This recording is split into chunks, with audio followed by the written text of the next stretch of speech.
మీ ఇంట్లో 6 to 10 years old baby girl ఉందా? పేరెంట్స్గా మనం తెలియకుండా చేసి ఈ కొన్ని మిస్టేక్స్ వల్ల ఎర్లీ ప్యూబర్టీ రిస్క్ పెరగవచ్చు. I'm doctor Shweta, consultant obstetrician and gynaecologist, life line hospital, Narasaraopet. First, proper diet ఇవ్వకపోవడం అండి.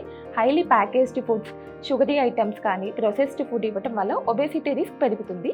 దీనివల్ల ఎర్లీ ప్యూబర్టీ రిస్క్ పెరగవచ్చు. సెకండ్ వన్, ప్రాపర్గా ఫిజికల్ యాక్టివిటీ లేకుండా స్క్రీన్ టైం ఎక్కువ పెరగడం. ఈ స్క్రీన్ టైం ఎక్కువ పెరగడం వల్ల మెలటోనిన్ హార్మోన్ డిస్టర్బ్ అయ్యి ఎర్లీ ప్యూబర్టీ రిస్క్ పెరగవచ్చు. Third one, plastics usage. మనం ఫుడ్ ప్యాకేజ్ అనేది ప్లాస్టిక్ కంటైనర్స్లో ప్యాక్ చేయడం కానీ, ప్లాస్టిక్ వాటర్ బాటిల్స్ ఇవ్వడం కానీ, మన skin and hair care cosmetics అనేది మన పిల్లలకి ఎర్లీగా ఇంట్రడ్యూస్ చేయడం కానీ, ఇవన్నిటిలో మనకి బీపీఏ అనే ప్రోడక్ట్ ఉంటుంది.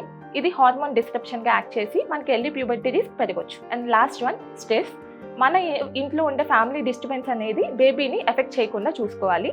దీనివల్ల ఎర్లీ ప్యూబర్టీ రిస్క్ పెరగవచ్చు. 100% ప్రికాషన్స్ ప్యూబర్టీని అయితే మనం ప్రివెంట్ చేయలేం, బట్ ఈ సెర్టైన్ ప్రికాషన్స్ తీసుకోవడం వల్ల ప్రికాషన్స్ ప్యూబర్టీ రిస్క్ తగ్గొచ్చు.